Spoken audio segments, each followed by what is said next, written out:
What's up, team? We'll just give it a minute or so before we'll get some viewers on. I've just got Salesh. He's just waiting to come on. He's in the virtual green room, but we'll get some viewers on, and then we'll start. Look, what we're talking about today is the wage subsidy, rental agreements, lease agreements. What's available out there? How do we get a holiday and all that type of stuff? Can we do that can help us? And now we want to talk about it from the perspective of not only the employee and the tenant, but also from the business owner and and the employer. So it's a really important chat. So let's bring on Salesh. But before we start, can we everyone just hit the share button? And thank you for joining me. And I'm just going to go and share this post now. All right, here we are. All right. Salesh, welcome, brother. Hi, Dave. How are you, mate? Very good. Very good. Getting through this lockdown. How's things going for you? Yeah, no, it's going well, mate. I'm glad 3.5 weeks is over. Can't wait to get out. Yep. Yeah. Well, just before we start, bro, do you want to have just a quick rundown, introduce yourself? Yep. So my name is Salesh Chand. I'm a chartered accountant in public practice, and I specialize in accounting work. So basically GST returns, PAYE returns, making sure clients use software. I specialize in the tech side of things as well for businesses, and in restructuring business as well, and to make sure your assets are protected. Yeah. Well, yes, so that's what I do. It'd be nice to one day have some assets. So I'll see you when I have some. Bro, you're also into property as well, so I think that's a good thing. Why we can ask about that after as well, eh? Yeah, yes, I've got a residential and commercial, Yeah. So definitely happy to guide you through. And most of my clients, actually all of my clients, nearly have residential and commercial properties. So awesome. I've quite a bit of experience in the area. It's awesome to have you, Salesh. Look, we've come a long way. I think you were very good friends with my sister. Yes. And he introduced me to you, and you helped me out when I was just getting into boxing, and I needed to set up and to be paid by Duco, and you helped me out. And it was a funny story where Matt set me up and set my company up, and Matt, I think, is the business partner. Yes. With Gilligan, Rowe, and he said, "Look, I'll help you out, and we'll do this for you, and we won't charge you, but you have to train me." And I think we did one session. I got all the setup for free, which was good. It just cost me one session, but you guys always big supporters of us, and also big supporters of Grace Foundation, the charity my sister started and all my family runs. So before we start, I just want to say thank you for that, brother, and thank you for all your work that you helped with us. No worries, mate. I mean, kids mean a lot to us, so we're happy to help the kids, and especially the mums who are disadvantaged, And to be honest, I only got introduced to this side of the family or people from your sister. I never knew families like that existed until your sister got me to jump in the car and go for a drive to Mango. Tell us quickly about that, bro. Tell us about that story, because it's really inspiring. So your sister was sitting in my office one day, and she said to me, I want to take you to Mangere. And I was like, I don't know how to get there. and she's like, well, you got to come with me. And so when she took me out, she took me to Mangere, Papatoetoe, Manirewa, and then suddenly I started meeting all these families. They were just absolutely getting, family violence where the mum's trying to hide from the dad, or vice versa as well, where the husband's trying to hide from the wife, and all these people were coming to Vicky for help.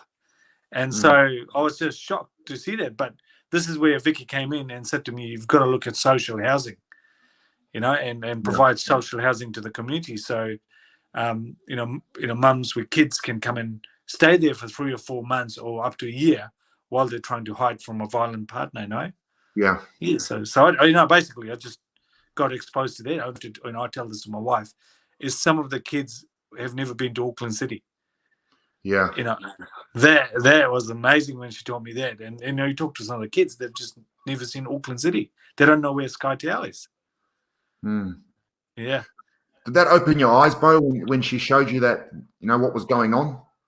Oh yeah, mate. Yeah, 100%, 100%. Opened my eyes, it made me, become more giving, and understand people's problems, Yeah. and especially like when you see a mum trying to hide 3 kids, it's hard work. They've got no money, and they're Yeah. trying to hide, and then you see Grace pop up and provide them a room, with beds and all of that, a warm house, food and all of that. Yeah. And that's big, man. I mean, I know Ian and your dad and your mum, they're heavily involved in there, and Paula as well, they do a lot of work. And it's not a 40-hour job, right? They probably work 100 hours a week, without getting paid. Yeah. Yeah. Yeah, man, doing God's work. And bro, you guys also every year you guys donate a whole heap of Christmas presents for all of the families in Grace. It's amazing, Yeah. man. Yeah, so we at GRA, we do that. We should do it, and we just automatically do it because we like what you guys do. But in saying that, I thought, over the years, I think we started with 30 kids, right, giving presents to, and I thought, oh, okay, we'll start with 30 kids, and the numbers might drop, and we're up to 140 kids now. The numbers have gone up, and what it shows me is that Grace is doing their job. Actually, when we started giving gifts to 30 kids, there were so many other kids that didn't get the gifts, And so what it shows is that all these kids are vulnerable and no one actually gives them any gift, One of the things that I always wanted to do was give them chocolates, but I've been told by Uncle not to. So well, as a family, we wanted to give them chocolates and lollies and that. No, they said just give them small gifts, That's all they want. Oh man, the gifts you give them are amazing as well, It's so good, man. What you guys are doing. Thank you very much, bro. It's part of the whole GRA, mate. yeah, man. You guys are awesome, and you help me out too. Geez, we've come a long way. Just with what we're doing with BBM.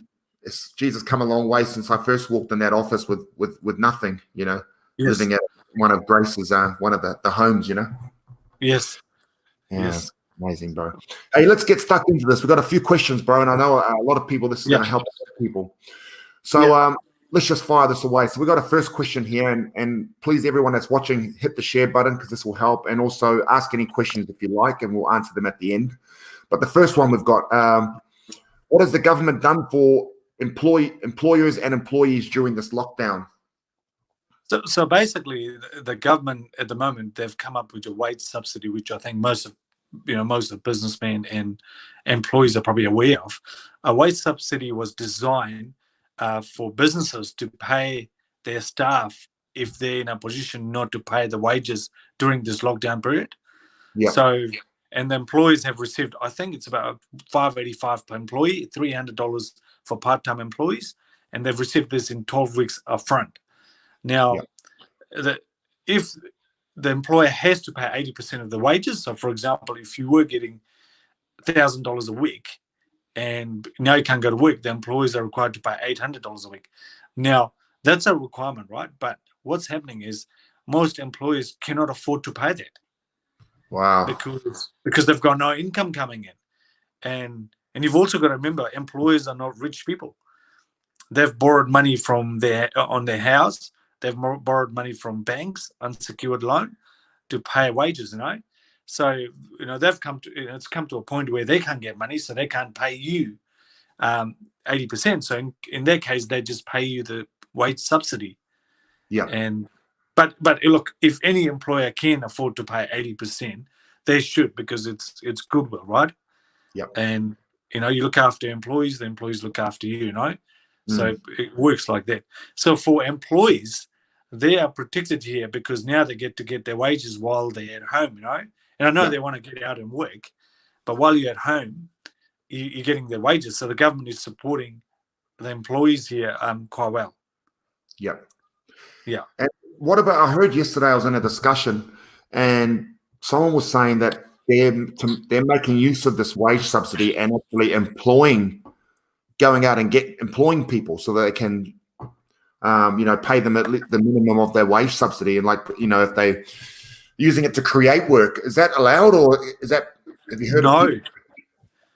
No, Dave, that's totally not allowed. That wage subsidy you get is for your existing staff. That's not what are you telling me? That's a working capital, right? Yep. So what this person is doing is, whoever this company is, they're using the wage subsidy as a working capital to inject funds into the company to employ someone else. They can't do that. Yeah, I better go back and tell that person. Yeah. Yeah, I was just in a call, and they were talking about it, and as an idea, to create employment, you could go and get more. If you need like a social media person, go and get Yes. a student and pay them $5.85, and that way help grow your business while we're going through this. And I didn't think it sounded right, so it was good that you answered that. Yeah. So you gotta remember, they made it very clear that if you've got 10 employees, you get paid for 10 employees. So then you suddenly start using that to pay another 2 people because you need them. That's not right. I mean, Yeah. you definitely will get in trouble for that. Yeah, and we got to be careful here, right? Because I know there's some people I've seen that I've heard of that are trying to rort the system, but they'll definitely come back and have a check on this, eh? Oh yeah, 100%. See, normally an audit with IID doesn't take in place in the next 2 years.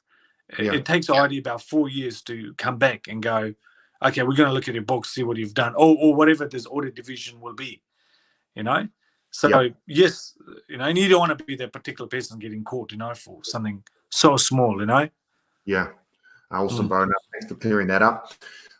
All right, the next one we've got, Bo, and don't forget, guys, ask any questions. We'll come back to them. So I think you might have already answered this one, but we'll go over it again. How do businesses qualify for wage subsidy?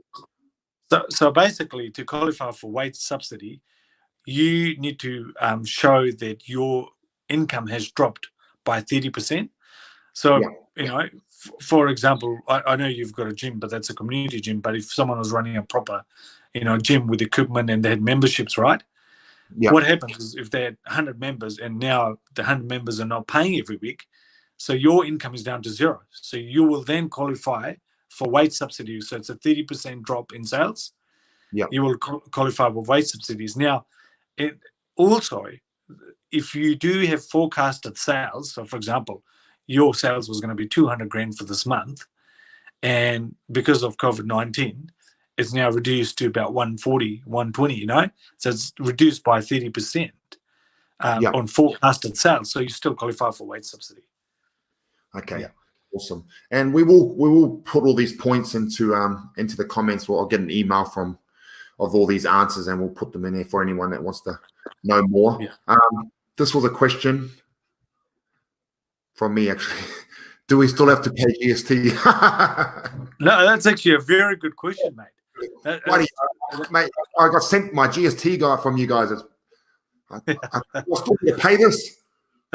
Well, what are you going to remember, Dave, is that you've got to. Okay, so let me go one step back. Yeah. So even if you don't have money in your bank account as an employer, you must file your PAYE, GST return, your tax return on time.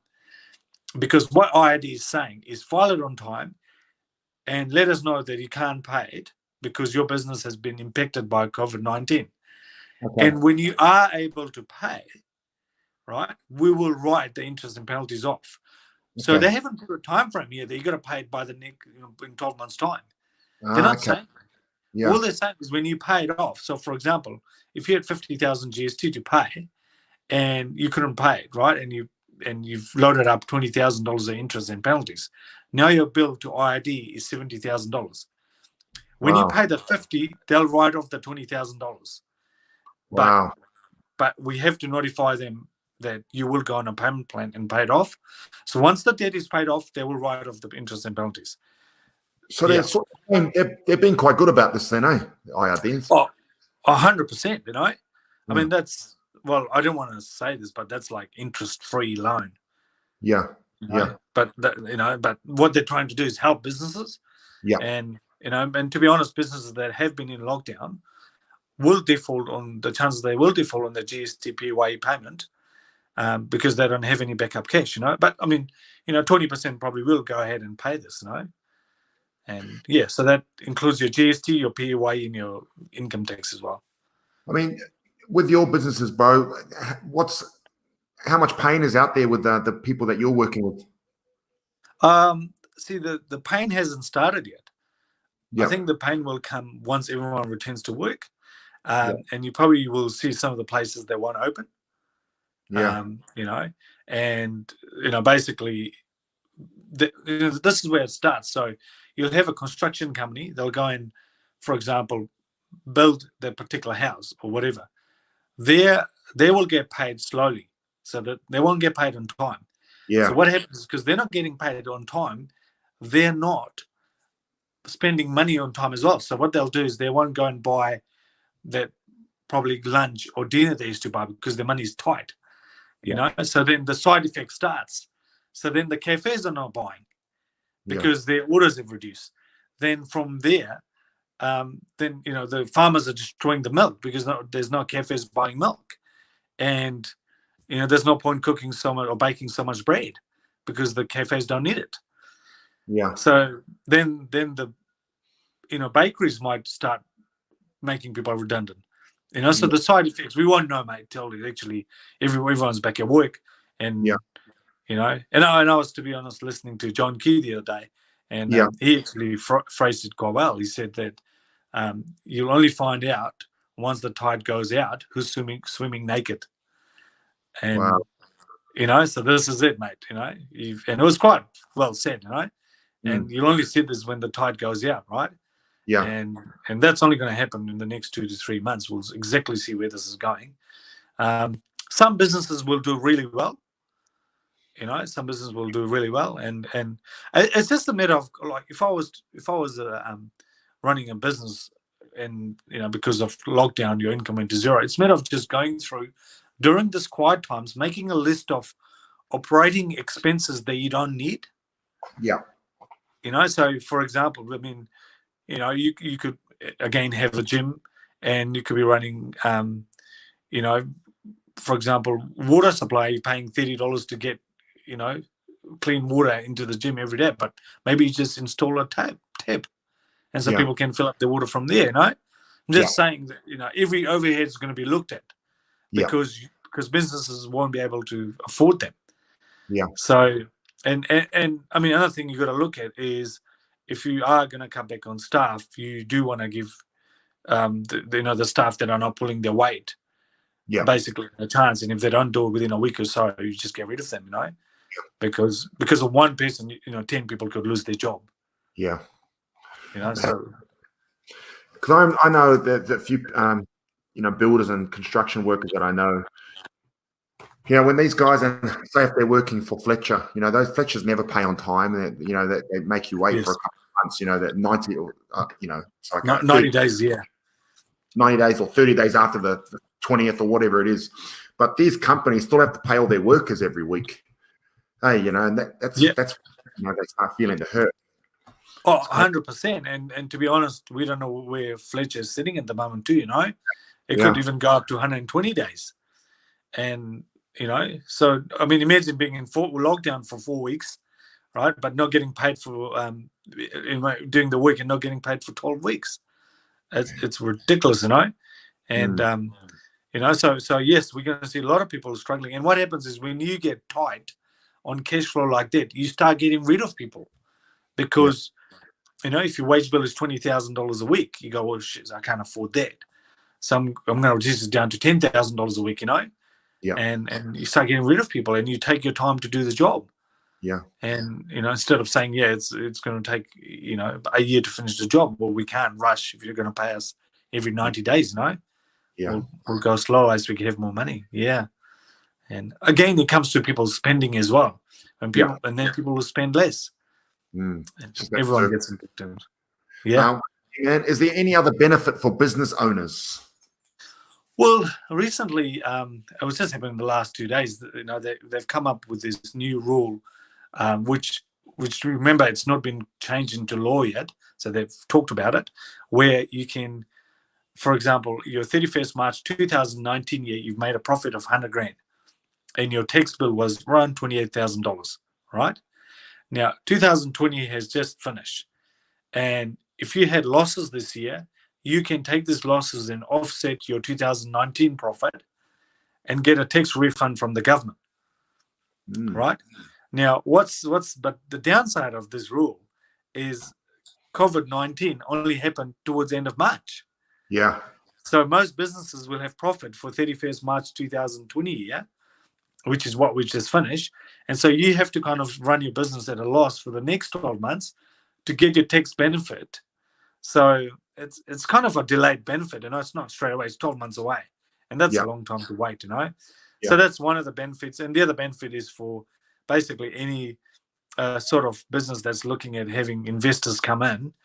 And if they had massive losses in the books, now they can give majority of their shareholders shareholding away in the company for Yeah. investors to put the money in, and they won't lose their losses. A bit complicated, probably. I'll probably bore you if I get into details. But the second one doesn't apply as much as the first one. Yeah. Where yes, if you run, again, coming back to a gym business, the reason I'm using a gym business is because they're the ones who are getting heavily impacted at the moment. Yeah. And see, they might not be allowed to be open for the next 3 months, So they will probably be running at a loss for 2021 year, which is the current year. Yeah. And they will be allowed to move some of those losses from 2021 year to 2020 year. Yeah, but you've got to wait that year though, eh? And a lot of people won't be able to wait that whole year to start getting that. Well, exactly. And to be honest, in some of the circumstances, you can actually forecast. So in a gym business, you can actually forecast that, even if you come out of the lockdown, it's going to take ages to get those members back. Yeah. Because those members have probably lost their jobs as well, or some of them have lost their jobs. The other businesses that are really struggling are the restaurants, and now they're going to be still shut. I mean, you got the takeaways and deliveries open again. Level 2, restaurants or cafes. To be honest, Dave, I'm not a big fan of restaurants and cafe, and I personally think before even this coronavirus came into play, it's a hard business. Yeah, those people work hard. I mean, if people think they own cafes and restaurants and they'll make a fortune, it's you've got to wake up at literally 4 a.m. or 5 a.m, get your food ready, go to the market, buy everything. If you're opening at 11 o'clock, you then have to get all your food ready, and then from 11 o'clock you start serving. You're washing dishes at 10 or 11 at night, get home at 12, and the margins are so low, and the full health and safety requirement is so high. So that was already a struggling business. Yeah, and the COVID-19 has just taken it to the next level, and I can guarantee you, mate, most of those restaurants will not open. Wow. They just can't. I don't know how they'll do it. Yeah. And even when restaurants do open, like people like you and I won't go to the restaurant for 3 or 4 months while we're waiting for this coronavirus to disappear. Because we'll be scared to pick up something and bring it back home, So I'm not saying... Yeah. I miss the porridge at Aqua. Yes. The peanut butter being paid. Yes. No, that was actually definitely nice food there. But those are small cafes though. They might survive because their overheads are less. Yeah. But when you go to a bigger cafe, and their lease will be probably cheaper. So if you're in a more expensive area, your lease is higher. Yeah. Yeah.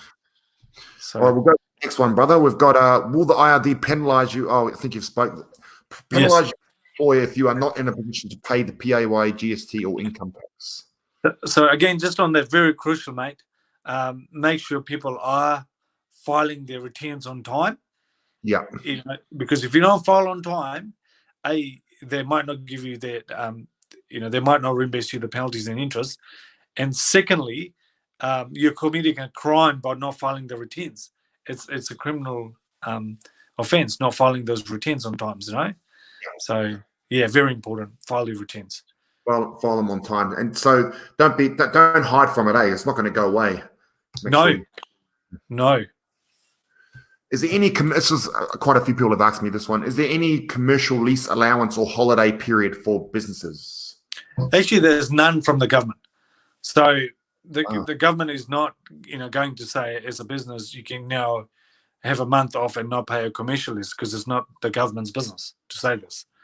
So what happens here is this comes back to your contract or your lease agreement that you have with your landlord, right? So we're talking about commercial properties here. Yeah. Now, in your lease, there's a clause that says, so it's 27, it's normally 27 or 27.5 clause. It's a proportion clause where if you have only had use of the building for example, 2 or 3 days, and you have to go into lockdown, right, for 20 days, right? Or let's say if you use 3 days, say 30 days in a month, then 27 days you haven't used the building because of health and safety reason, which is the pandemic, which is the coronavirus, right? Yeah. Then you can apply the clause and only pay rent on 3 divided by 30 days. So basically you can pay, 10% of your rent for that month. So if your rent is, say, 20 grand, you can only pay $2,000. You don't have to pay the $18,000 because you haven't had access to the building. Now, provided that clause is in your contract, 27 and 27.5. Yeah, most of the time, and most leases, is that what you've seen? That most of them are. Yes. Yeah. So most of the leases are there, but the ones, in fairness, I've seen them taken out as well. And the majority of the guys that took the clause out are basically lawyers as the landlord, So they made sure they had that clause out of there. And so it's quite funny because they knew their clause quite well, But so you have to look at your agreement, and if you don't understand your agreement, send it to your lawyer and just say, look, do we have a rent-free month if we're in lockdown, So so just get it checked. Well, there'll be some landlords that do it, right? And I guess from the landlord's perspective, they're probably mortgaged up to the hilt as well and having to pay stuff as well. So it's a hard one, eh? Oh, it's a hard one, totally, because most of this landlords have borrowings, and they've got banking obligations. And so if you are going to negotiate with your landlord, you be really nice to them, because they're pretty stressed. They probably lost their job and now they're not getting paid their commercial lease. So you've got to do it in a very nice manner. Do not offend them. And they're stressed as well. That's it. I mean, they could have a business and they've got wages to pay for 10 people. Yeah, man. Yeah.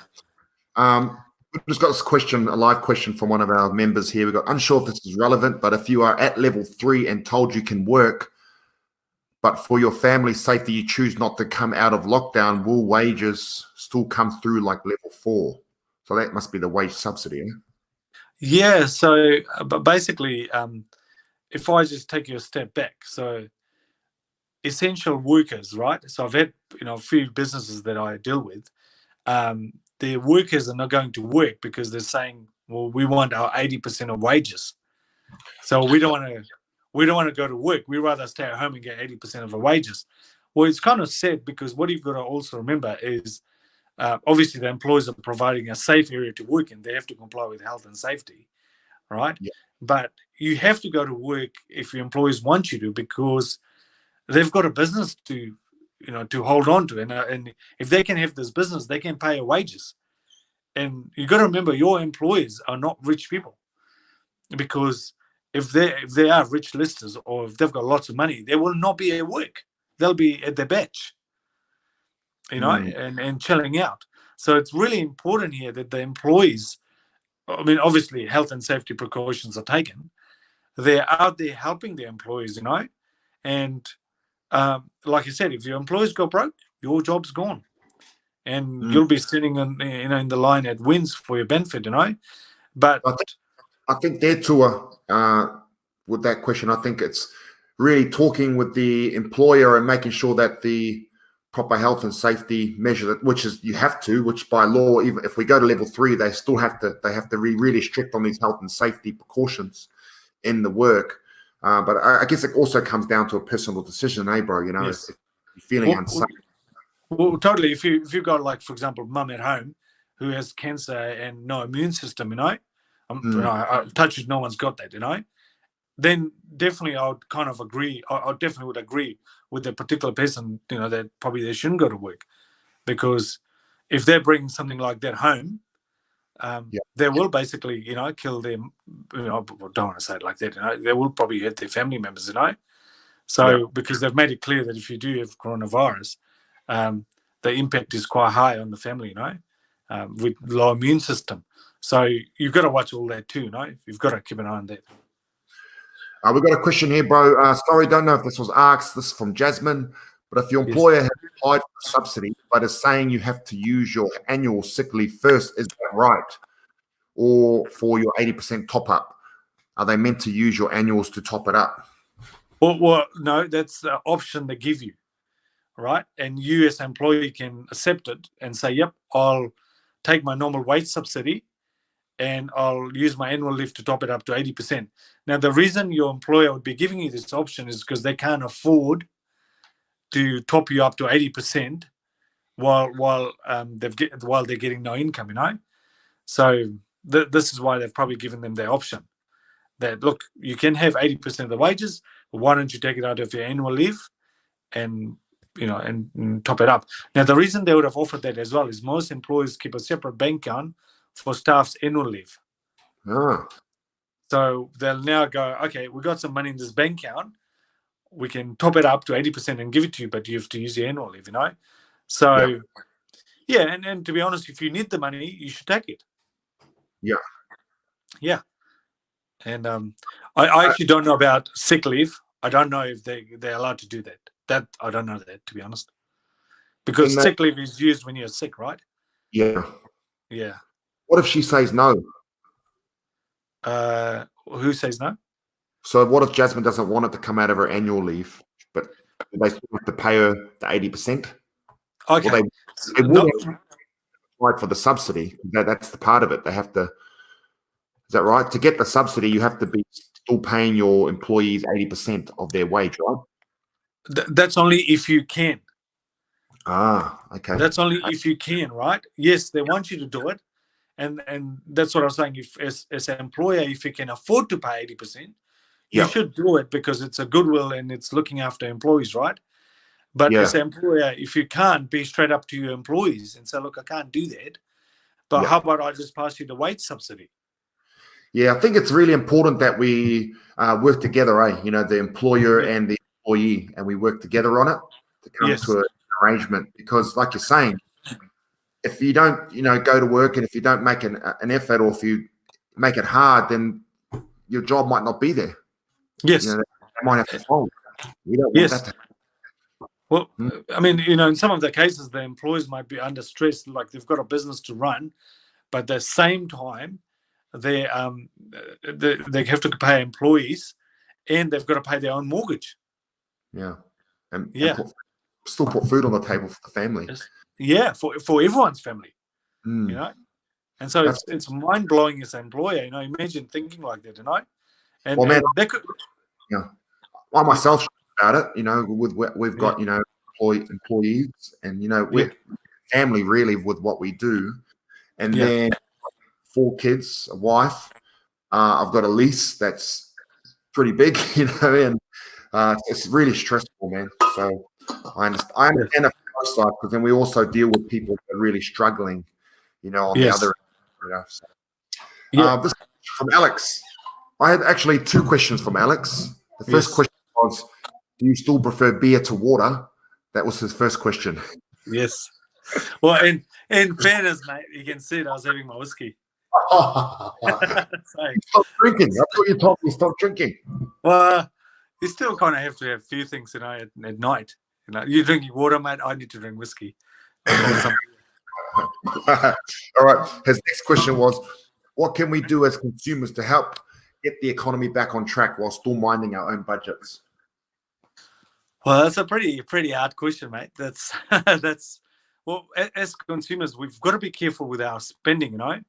Again, it's coming back as consumers. So if mum and dad working, and previously they'll take the kids out every weekend. Have 3 holidays a year, or maybe 4 holidays a year. That's all going to come down. That's probably be 1 holiday a year.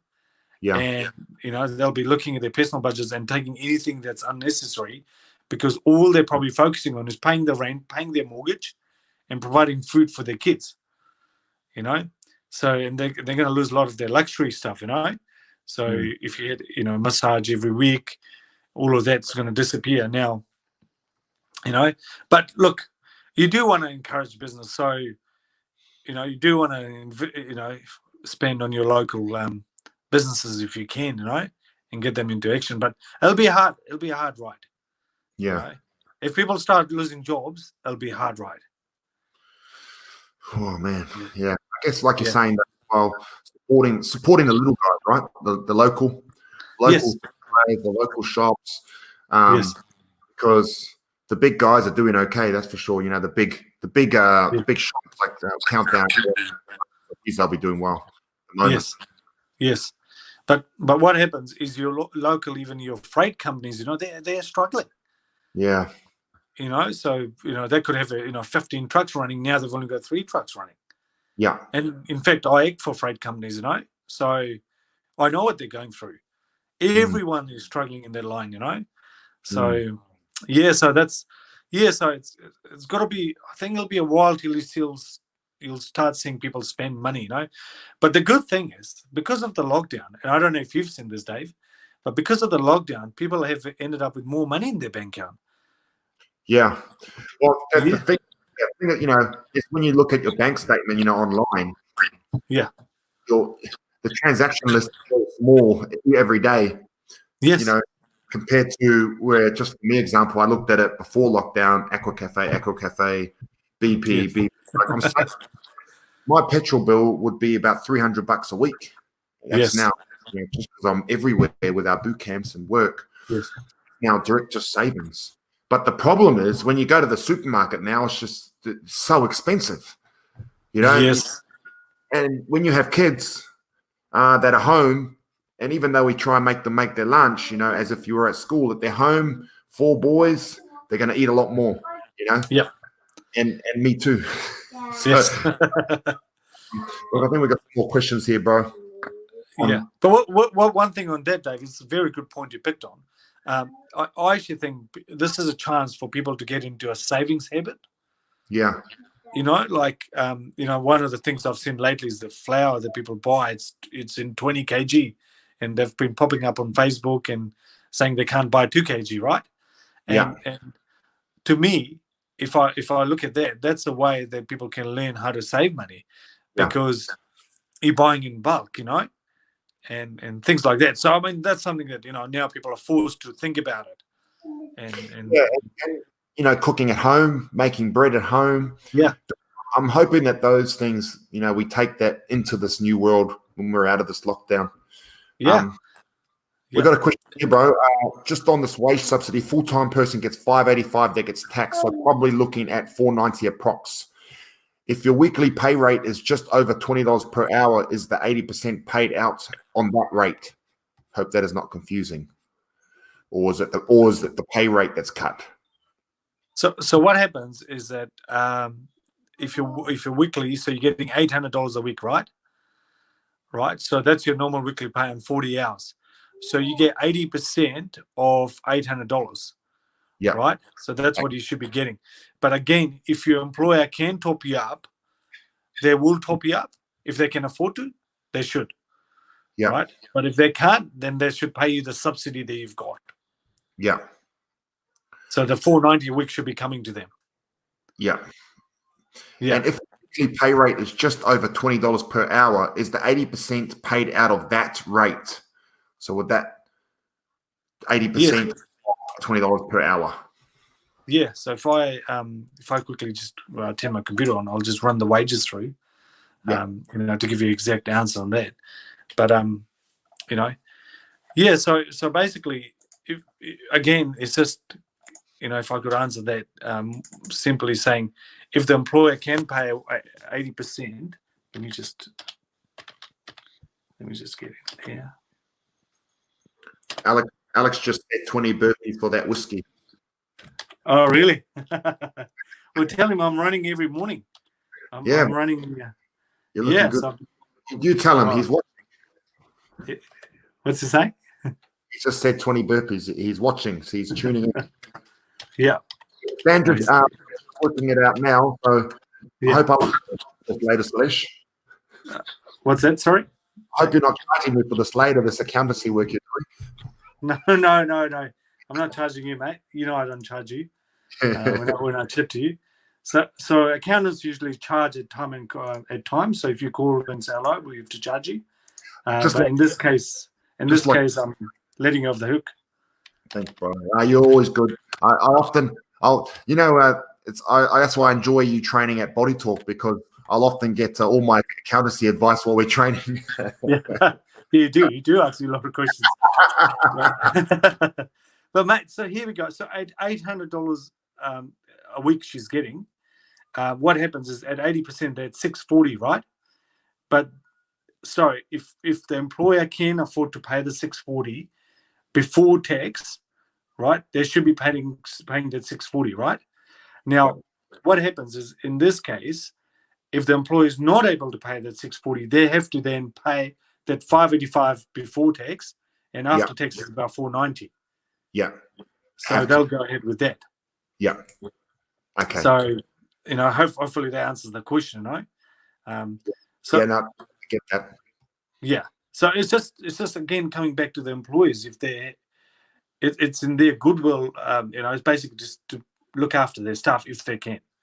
But if they're on the bones, it'd be hard for them to come out of that. How easy is it to get a business loan from the main banks, from main tier banks, and what is likely term of the loan and interest rate? Yeah, mate, this is the government has come out and said, we'll give you 80%, we'll guarantee the loan. The bank says to give 20%. In fairness, I have seen the application form. It's unreal. It was easier to get a bank loan prior to the lockdown, right? It's so hard. Like for an accountant to go through the application form, you're probably looking at about 25 to 30 hours of work from an accountant's side. And application form for the loan. Well, the requirements are insane. And so I've read it, and every business that I've attended to, I've looked at it and I've called the banker and I said, you actually don't want to lend this money. Because, and so it's super hard. I can't see it working. I just can't see it working. So if businesses are relying that they're going to go out and get a business loan, I think they need to think about it twice, because that banker is going to be hard. And so it's a 3-year loan. That's how long the term is. But I've been hearing out there that if you give your house as a security for the business loan, you might get 4 or 5% interest rate. But if you got no security, then you might get 15% as your interest rate, which is a loan shark. Yeah. Why? You might as well shut the doors if you're going to borrow at 15%. Yeah. If you can't cut it, imagine borrowing $500,000 at 15%. You'll be just working to pay off your interest. So it's just hard. It's quite sad the banks are not playing the game. In fact, I personally think that the banks should be doing more for businesses and for people as well. Yeah. And and you think that's coming? Yeah. You think they'll do something? Well, to be honest, before we got into this presentation, I can see that it was in the Herald. The Reserve Bank was giving the banks a bit of slap, saying, help the businesses.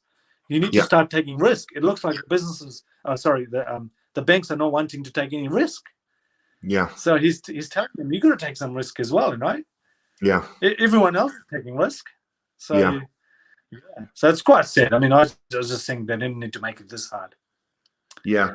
If I was the bank, you don't have to, during this hard times, you don't have to go and give someone $500,000. You can probably start giving them $20,000 a week and just see how they're using the fund. And you go, okay, now we can give you another 20 because you're using it properly, and progressively give the money out. If you want to be careful with how you're doing this business, but over here the business is the banks are not taking any risk, zero risk. Yeah. So even though they've said that with the government, they're basically making it so hard that it's not even worth it. No. So that's why the Reserve Bank is getting involved. But I don't know if the Reserve Bank will carry any weight. Or will convince the banks to give this money out. So the serviceability test, all that is so hard. So if you pop to the bank probably 8 weeks ago, you probably would have had a $100,000 business loan in a day. Well, good luck getting that now. Mm. Yeah. All right, I've got one here, bro. I get asked this one a lot as well. For employees or people who can't afford rent, what should they do? What's available? Well, so firstly, this is for people who are renting houses, right?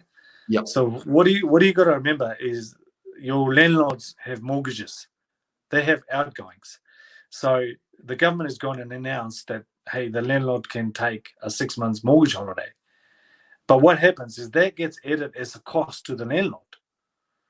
So it's a cost, and it's a big cost, So what I'm telling people and some of my friends who are renting is, okay, you're paying $1,000 a week rent. If you can't afford 1,000, we'll be reasonable. Like, be realistic. What can you afford? So you can afford $850. Okay, go back to the landlord and say, I'll pay you $850 until we come out of the lockdown, and I'll try and catch up. Yeah. But the worst thing you can do with a landlord is not to pay their rent. Yeah. Because the landlord has outgoings. Yeah. And Yeah, so, but what do you mean? You know as well as I do. There's some people out there. yes. You've seen with Grace and Yes. what we do. I mean, I guess if you just can't, you've got to go and ask. You've got to go to Wins or something like that. To Wins. So Yeah. so Grant Robertson has come out and said, if you can't, go to Wins and apply for rental supplement or accommodation supplements. I think that's what they call it. And you've got to apply for that. So basically, there are facilities out there, or services that you can use. And look, it might be a week delayed because they're busy. You just let the landlord know, look, I'm sorting this out. It's a week delayed, and look, the landlord is going to work with you. And in fact, look, if you are in the dire situation and you actually don't have the money, or you've just buried your head, which is not going to help anyone, right?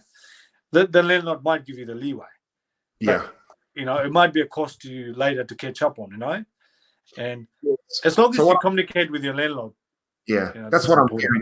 The big word here is communicating. Yes. And just and don't hide. We have a tendency to just to hide away from it and just hope it goes away. The problem is it's not going to go away. Yes. But just communicate and go and if you need help, go to Wins and just reach out. Hey, reach out. Reach out, and look, if it's hard, just negotiate a rate that works, So I mean, you're actually my landlord. Yes. The funny thing is, you've been my landlord at every place that I've been in. You were the landlord at that sleep out that I lived in. Remember in Finlayson? Yes. And you were the landlord there.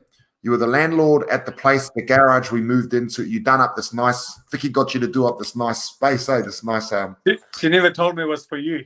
It was a sleep out. It was a sleep out. They had no kitchen, and there was me, Kareen, and my 3 boys all in that sleep out. It was a nice sleep out, but it was small for 5 of us. Yes. No kitchen. Yes. You were there, and then you were the landlord at my place in Manurewa. Yes.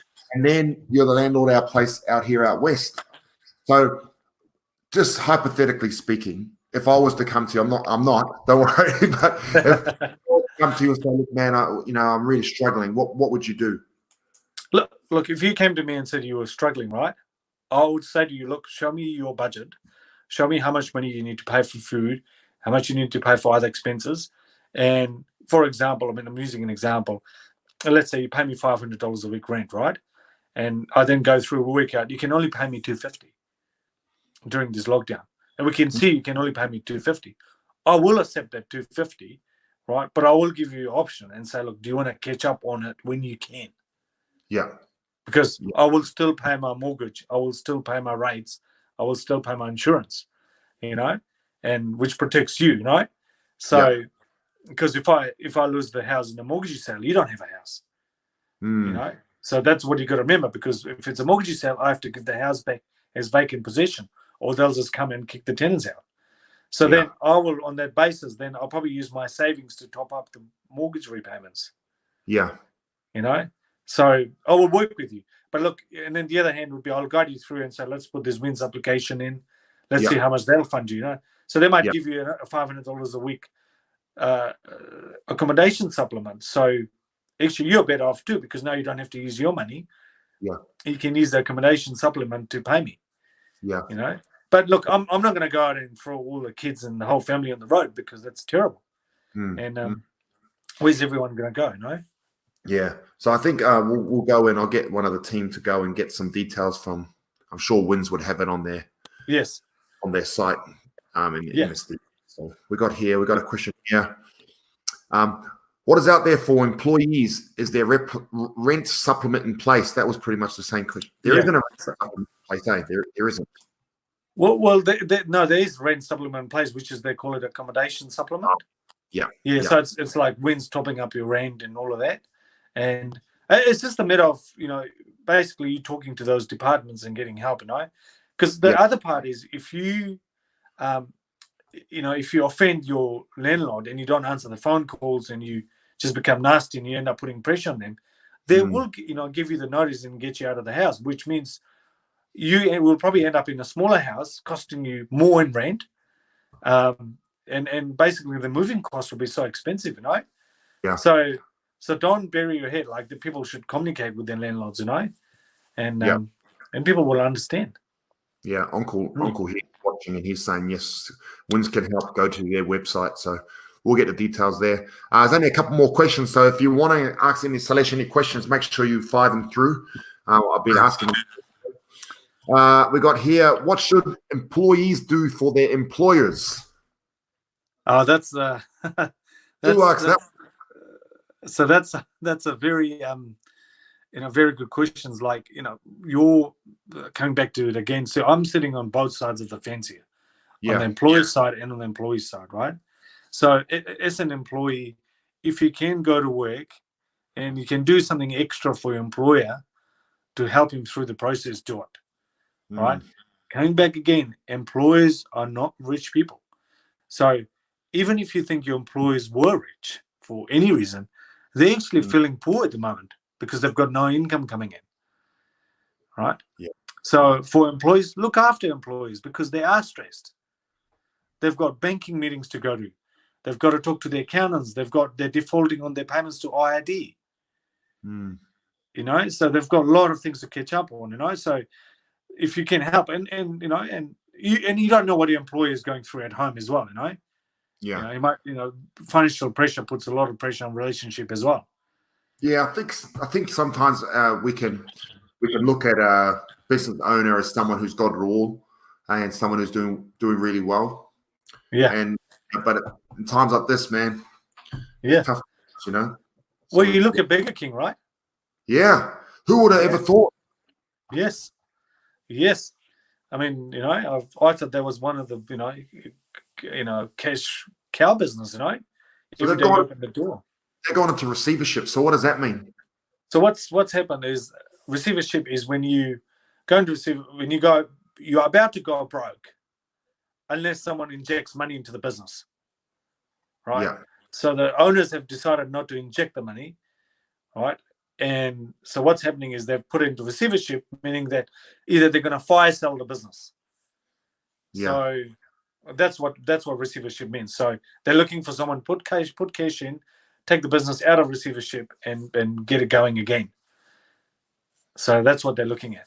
Now, if they don't get the money, they will liquidate. That's the next step.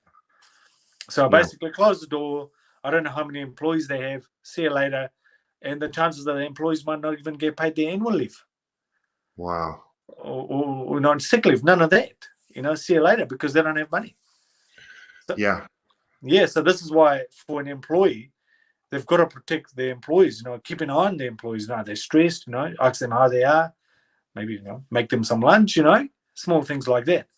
And look, if you have to put in extra effort in just to help the employer during this hard period, do it. Because you got to work together.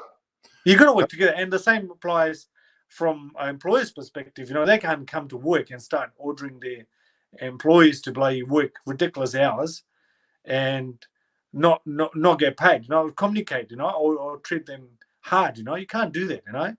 And again, employees could have a bad time at home. They could be living in a 3-bedroom house shared with 3 or 4 different families, which I've seen. Vicky has shown me that.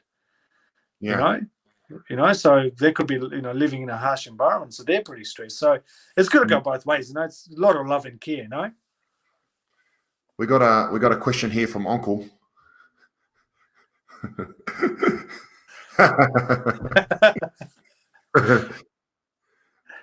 Yeah, I've noticed you got the goatee going. Yeah.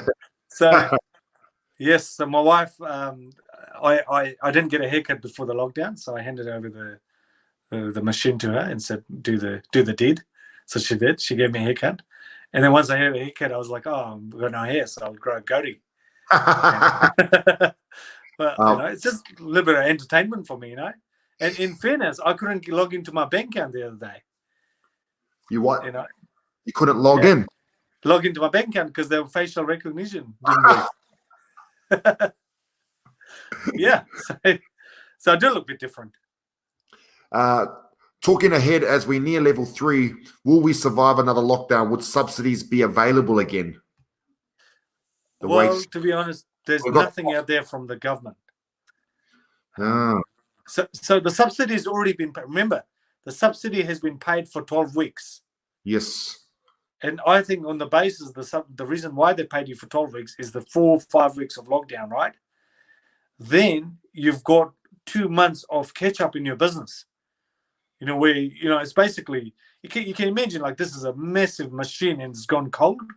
You need to warm it back up again, get it running. So that's what they're trying to do. That's why they paid it. There's nothing from the government. And to be honest, I have a feeling there will, because I was listening to Duncan Garner this week. Yeah. And he questioned, I think it was Grant Robertson or one of the ministers, and said, look, you'll just have to borrow more money.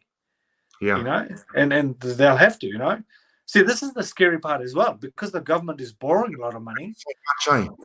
So much, which means then does that mean our kids will be taxed higher? So, sorry if this seems like a simple question, but so when the government's borrowing this money, where are they borrowing it from? Well, they're borrowing from their overseas money supplies.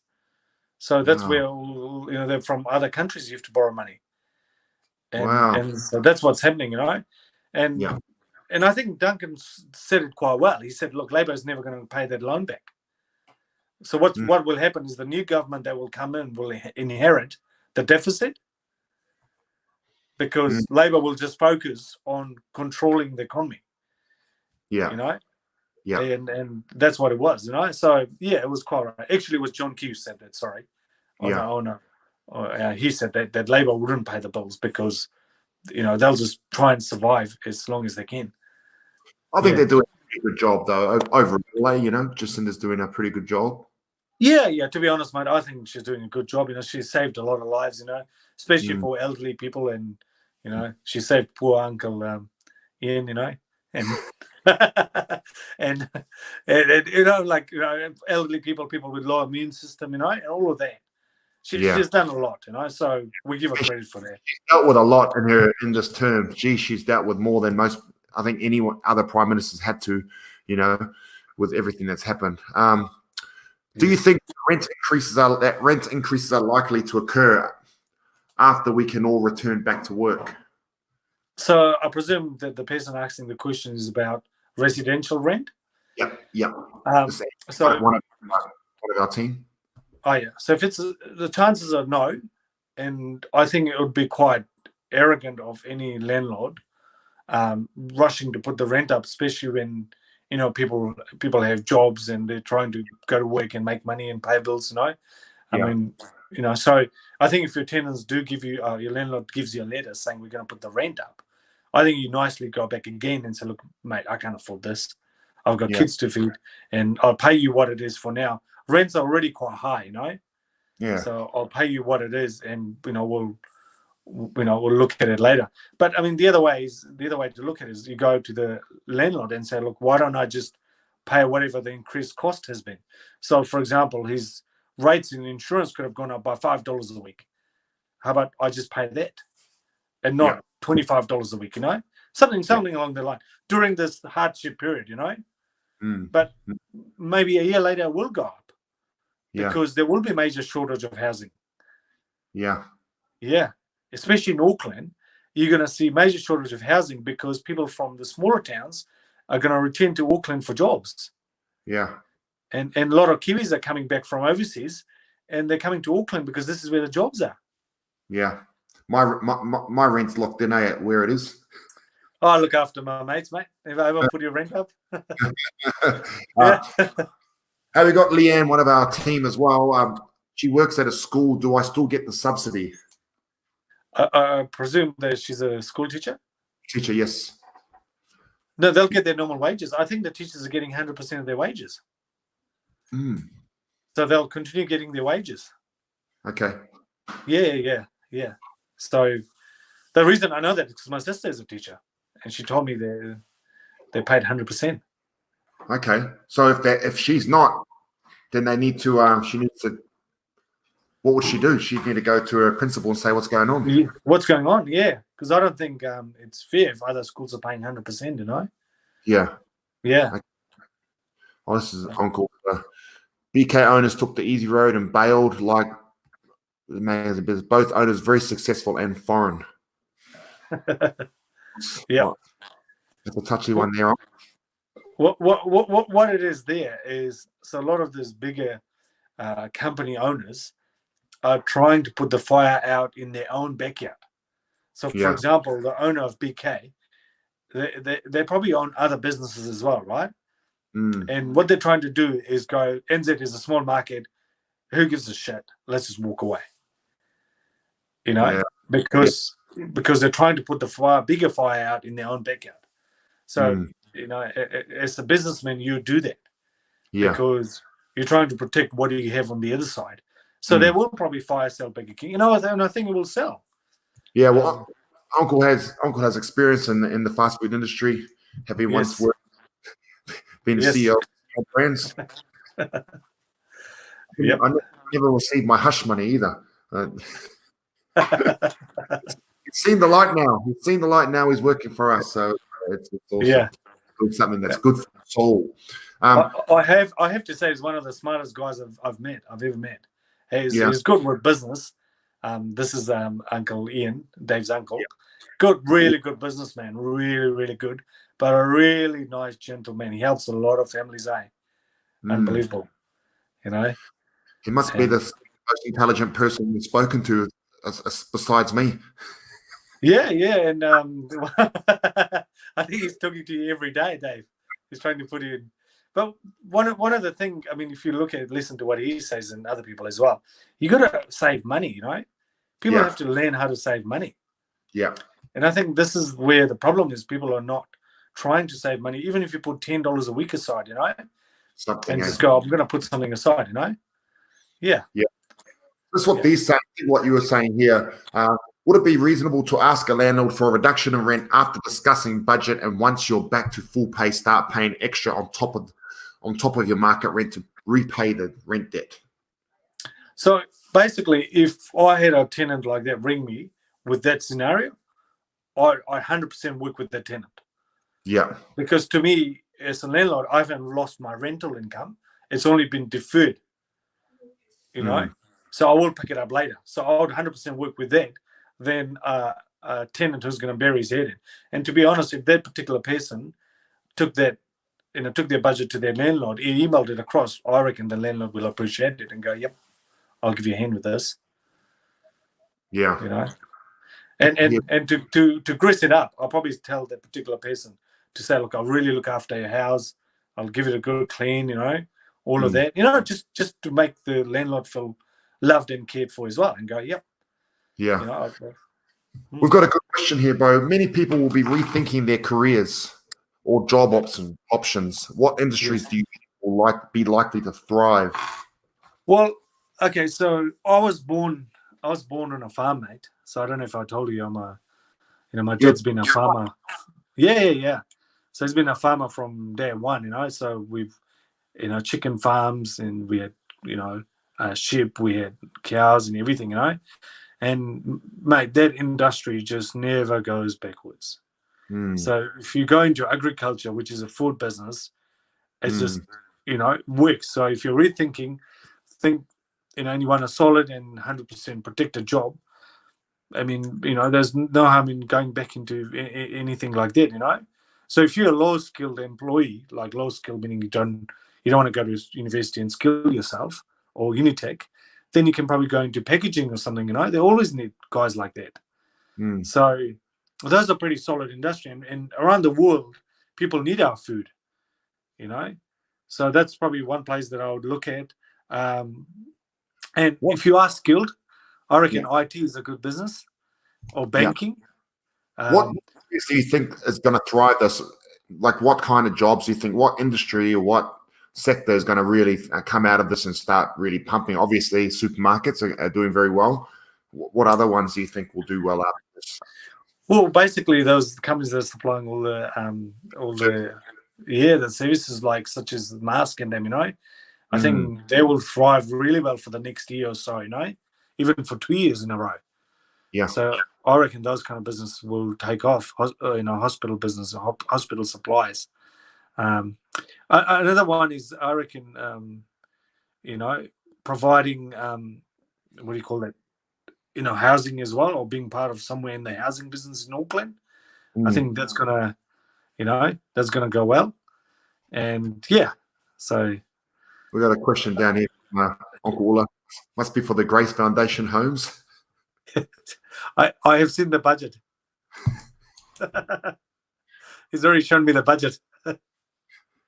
Oh, so it's actually happening, eh? So Salesh owns a few of the homes that Grace Foundation rent, and it's tough times, eh, bro? So that already, and you're working on budgets, just like what you've said. All right. Yes. So we, and something that Ian does quite well with me. He works on budgets. He tells me when things are going to be tight. So I work with him, and I go, great, and he gives me a deadline. So we'll sort it out on this date, and that's it, and that's all I just need, a gentle reminder or text message or call, Yeah, and that's the thing, hey. Don't hide from the issue. That Uncle's good at that. Yeah, he's good at addressing that head on. Yeah, he's been really good for me because I can't stand meetings, and I can't stand bureaucracy. You've got to understand your strengths. Yes. And sitting in a meeting listening to people talk to me about health is not my strong suit. So especially when they're not healthy themselves. Well, I mean, I've been into meetings with Ian as well, and one of the skills he has is he listens, and I think that's a very good skill, whereas I think you and I struggle with it sometimes. Yeah, it's funny. We went to a meeting one time, and we're sitting in there, and Uncle's writing notes as if he's writing from what the people are saying, but he's writing it to me, telling me to just sit down and listen, don't say anything. I was getting frustrated, Yeah, so, yeah. I mean, as long as you got to surround yourself with the good people that are strong at the stuff you're not strong at, eh? Yeah, absolutely, and that's important, And that's it. And I mean, I don't know how many of your members know Ian, but they should really talk to him. Helpful guy. Yeah. Them. Another question here popped in, Brooke. Sorry, I'm not too sure if this was previously asked. Just joined the live. In terms of the wage subsidy, how does the employer utilize this if you work remotely? In simple terms, so obviously a lot of us are working remotely. So how does that work, bro? You get paid as per normal. Wouldn't you get paid that subsidy, or at least 80% of the wage if you can? So again, if you're working remotely, then you should be paid for that hours you're working. So if you're working 40 hours, you should be getting paid for 40 hours. Yeah. Now, so that's one point, right? Really important. So you don't get your normal pay. So if you're getting $1,000 a week, you should get that $1,000 a week, right? Now that wage subsidy that your employer gets, that's a different matter on its own. That's designed to make sure you don't lose your job. So if the employer is struggling, he uses the wage subsidy to top you up to the $1,000 a week. Yeah. That's what the employer is doing, because what's happened is, yes, you could be working remotely, but your employer is not getting paid. Because he his clients are not paying, or he's not able to do the sales. So he needs that wage subsidy to pay your 40 hours a week. Yeah. Yeah. And so if they can't pay the full wage, and if they can't pay the 80% of the full wage, then they have to pay the wage subsidy. Wage subsidy. They have to pass that 585 on. Yeah, absolutely. So after tax, it's about $490 after tax you get in your hand, But if you're working and the employer is getting you to work from home, there's a reason for that, right? He's not going to do it if he can't pay you, because he wants you to do it. He's either got work lined up, so you should be getting paid for the whole 40 hours you're working. Yeah. And that's pretty unfair if they're getting you to work the 40 hours and not paying you. Yeah. Comes down to communication on both sides. Yeah, but that's like stealing from your employees. If you're getting them to work 40 hours and then you're only giving them the wage subsidy, whereas they should have been paid $1,000, Yeah, that's stealing, So if they can only afford to pay the wage subsidy, then should you only no. So what do you got to remember, Dave? There's two scenarios here, right? If you're at home and not working, right, then your employer might not be able to top your wages up to 80%. That's when you get your But if you're at home working for your employer, there's a reason why you're working, because your employer needs you to work. So then they've got to pay you your 40 hours of salary. They're totally different scenarios. I get you. We got another question here. We're nearly there, fam. So thanks so much, Salesh. My daughter's landlord wouldn't lower the rent she is on the wage subsidy. However, her rent is $450, so she is home for the lockdown. The landlord, however, decided the past 2 weeks to contribute $40 to her bank account to help pay for her rent. Why would he do this instead of lowering the rent? He told her she doesn't need to pay it back, which is a bonus. Okay, so I'll tell you, the only reason I can see why he's doing that is, as a landlord, he's probably trying to borrow money, and he needs to show constant income. So what he can't show to the bank that his tenant is, paying reduced rent, because that would impact on his serviceability to the bank. So that's the only reason he'll go, look, pay me the whole amount, I'll give you something back. Well, that makes sense. Well, that's nice. Yeah, and again, that's someone communicating with their landlord, and the landlord's happy to help. So that's how I look at that. So that's for banking purposes only. You'd be doing that. Awesome, Bo. Is there anything else you'd like to say before we finish up? Basically, I think we've had quite a bit of chit. So I'm happy to help anyone that needs help. But look, this is out to family. If you own a family home, it's really, really important that you tuck it away into a trust. That's my recommendation. And if you are an employer, I strongly suggest you use a company to trade out of. Never do business in your own name. Okay? Because what you've got to remember is a company gives you a limited liability protection. What it means is then if you can't pay your debt to unsecured creditors, it could be anyone, like, you can't pay your GST, you're forced to close down, then the company shuts down, right? And you as a director don't get bankrupted. Right? So you get a protection, right? So basically it's saying, well, I'll buy $1 million car, I'll drive around without paying insurance, right? So a company gives you protection. So you get protected from creditors, you get protected from IID and unsecured creditors, So always use a company structure. I've met so many people over the years, and they're running business in their own name. Dangerous. Don't do that, Run your business via company structure. If you have a family home, put it into a trust. So why is that? Put it into a trust? So what happens is, if let's say you own a business and you sign a lease with a PG on it, personal guarantee, and your business has gone bust now, so you can't afford to pay the lease. If your family home is in your own name, right, that landlord, commercial landlord, will come and sell your family home. They'll bankrupt you and take your family home off you, right? But if that family home is tucked away into a trust, you can negotiate with your landlord and say, look, my net assets or my net worth is nothing, right? In return, I'll give you $5,000 as a full and final settlement. Right? So which means then the landlord might not bankrupt you. So this is some of the scenarios that I run through where I've, over the last 13 years, I've been negotiating with landlords and all of them, and protecting my clients' assets, And so if the business do go bust, or for whatever reason people are chasing them for money, their house is still protected.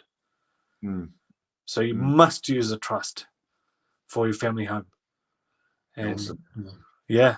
Appreciate your advice. I mean, you've seen the evolution of what we've gone through, from that day I walked. Remember the first day I walked in and you said to me, "How are you surviving?" Yes. Yes, I could never understand that. Yeah. You've done really well from where you started, and that's, again, I mean, if I could tell people this, that you were at the bottom, you were probably just, picking up the last dollar you could, to pay for your food and all of that, and to come out of that, you've done really well, and you've changed a lot of people's life. And, I mean, actually, you got me into training as well. You took me to Body Talk, and got me into training. Body talk, Jim. And here's the owner of. Did you guys get 2 for 1 deal of glass? Well, a lot of people don't realize I wear glasses. And it's just to protect my eye, right? So I think poor Alex has probably seen me glasses for the first time. Well, if I take mine off, I can't see. I can't see anything. I've always gone back now. Obviously, I could take. Yeah. And I get a headache if I don't wear glasses, mate. So I wear glasses when I read. We'll finish on this. This is my uncle saying, "You are a champion, Salesh. One of very few genuine, caring people I met in my professional life. But you are a great human being and friend. Thank you for informative, helpful, entertaining session. Enjoy your well-earned whiskey, Blue Label, I presume. God bless you and all your ainga." No, I have to keep reminding Ian that I drink Shivers. So Shivers. they're much cheaper, mate. $60 a bottle. Hey, Salesh, thank you very much, brother, for this. This was amazing, and I'll get some more details of the email that you sent me, and we'll post it up. Link from Wins, we'll post that up. But everyone that's just joined, go back and watch this. It will be posted also on YouTube, so you can get some any advice that you need. And like, mate, we are happy to help anyone that needs help. If your business is struggling, or whatever, you need to look for us to look through it and protect your family home. If you believe your business. Website for you guys. What's the website for you? So it's gra.co.nz. All right, so I'll post that in the description, in the comments now. So if any of you guys need a hand with anything, go and see Salesh. Go to the website there, ask for Salesh, and say you heard it on this talk on the Butterbean channel, and Salesh will help you. Yep, no worries. And to anyone out there, don't bury your head. If you just need their help, we'll guide you through. We can drop a plan. I think this is concerning because I've been listening to a few mental health experts, and what they're predicting, what a lot of people are predicting, is that there's going to be a lot of, with all the stress that's coming, we're going to see it in the next few months. They're worried about suicides. Like in the Great Depression. They're worried about all these, from young people, from professionals, from business owners, from I mean, give us some advice. If I'm struggling, I own a company, and I'm buried now in debt. Yes. What's the advice? Well, to be honest, I'll take remember when I said my dad is a farmer, and in 1989 he had a lot of his mates commit suicide. They're farmers, and and farmers commit suicide all the time. It's quite a hidden secret, but it was quite sad because he lost quite a bit of his mates. So the pressure does get to them. I mean, they're chasing the animal all day. They're putting fences up, and eventually it does get to them. So it's pretty hard. So for anyone out there, if you are struggling and you are pretty stressed, the best thing you can do is just talk to anyone, and like talk to your banker, and talk to everyone knows a mate who's done well in his life or who's got money. Go and talk to guys like that. They might have a connection that they'll refer you on to, So that's how I get most of my referral clients is they'll get approached by a particular friend saying, "I'm in trouble," and they'll be like, "I'll go and see Salesh." And so that's what I mean. Go out and see some of your smart friends. What's your email, Salesh? So it's SALESH Yep. C at Yep. gra.co.nz. So if And anyone so, knows so yeah, so just going back to that again, Dave, just just go and get guidance, like okay, and there's always a plan for something. Look, if you are going to go broke, you are going to go broke, right? But you're not the only one who's going to go broke. There'll be other people in the same boat. So don't get nervous and don't start doing stupid things or start thinking about stupid things. There's always So people who go bankrupt, right? I'll tell you this, and some of them are good mates of mine, and they go. It was one of the most easiest thing they could do, was to go bankrupt. So don't read into the internet that you're going to go to jail, that people are going to throw eggs at you, and people are going to think you're dumb. All of that. Don't read into that.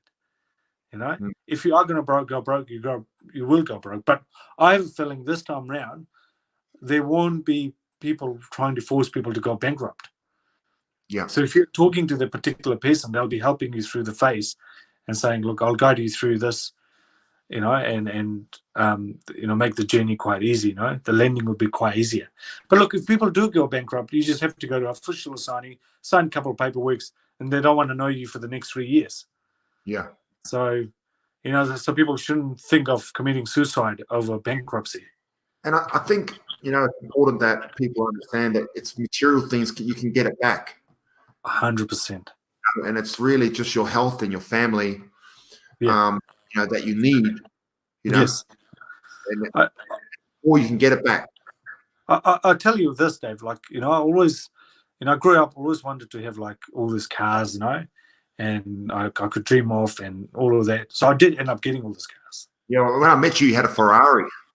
Yeah. So, Matt and I bought a Ferrari, then we had a McLaren, and then, so we bought all these cars, and there's other cars we're looking at, and, and all the toys you can think of, I kind of got it, and then I sold it because what I realized, they're only material stuff. And then actually I'm more focused, towards the family now, I don't want to have those kind of toys. And so again, just coming back, family is quite important. So, okay, yes, you might have to move into a smaller home or buy a smaller car or, less attractive car, but don't go and do something stupid, because you'll get all that back. It only takes 10 years to make your money. Yeah. Well, you're always the one telling me, when I like that, you've got a 45, and I said, oh man, I want that. I want something like that. And you're always telling me, don't do it. Don't do it. Yeah. I'll tell anyone not to buy a car that's expensive, and, I have a reason for doing it, why I bought it. But apart from that, if I'm talking to my mates and they want to buy my car, I go, don't do it. It's just, cars actually take all your savings away. Yeah. So can you give us just to finish on? I promise we'll finish up this. Yeah. Just a couple of tips, bro, for someone that's even maybe a youngster. Someone that's for some tips that you've seen really successful people, do well. So one of my most successful clients, he drove in a $2,000 car. Mate, wow. I absolutely couldn't believe that. And he could afford any car that he wanted. He just drove in a $2,000 car because it's just a car. You know what I mean? So to guide anyone young coming through, so people are leaving school, and all of that, I encourage people, if people are leaving school, well, try and go to university. Don't take that year off, because then you don't want to go and study anymore. So go and study, do your 3 years, because the best time is at university. That's the most fun time ever, because you can go to a bar and keep drinking and no one's looking for you. I probably had too much fun at uni, but that was it. But I mean, one of the profession is drain layers, electricians, plumbers. These guys make good money. Like electricians make $60-$70 an hour. Plumbers on about $80 an hour. Yeah.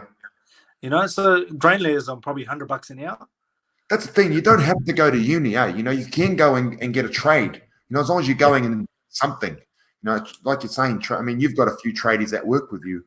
You know their rates. They get paid all right.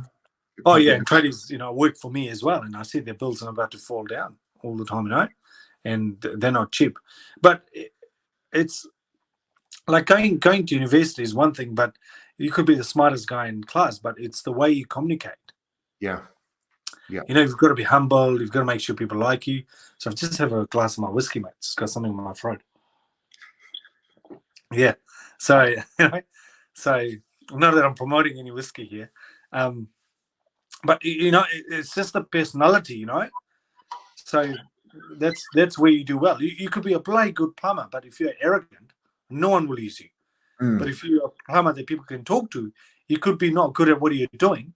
People will give you the job. Yeah. Because they like you, Yeah. So I think it all comes down: be humble, be caring, and and deliver. Do what you tell people you're going to do.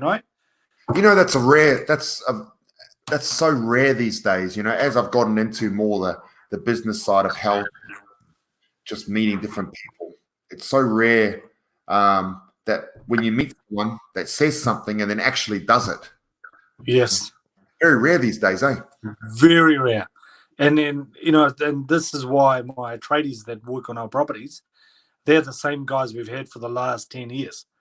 Wow. Because they deliver what I say. I mean, sometimes they play around.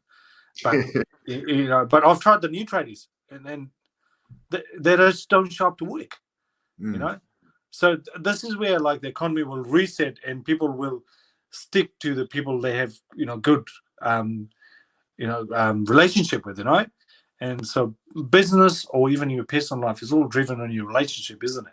Yeah. So we're BBM and with what Uncle is doing with Grace, networking and building relationships, and then relationships help us in the end. Absolutely, and that's the way to do it, So any of these young guys coming up, or people, I mean, employees as well. Try and build a relationship with your employer. You'll see the difference. Yeah. If you're genuine and caring, you'll see the employee's reaction. Yeah. Yeah. Buy him a protein bar or a protein shake every now and then. Yeah. Hey, Salesh. No worries, thank you. mate. I really appreciate this. It's been amazing. We've got the details there, and we'll also send it out. So, thank you very much. No worries, mate. Good night. Night, bro. Bye. No excuses. Yeah.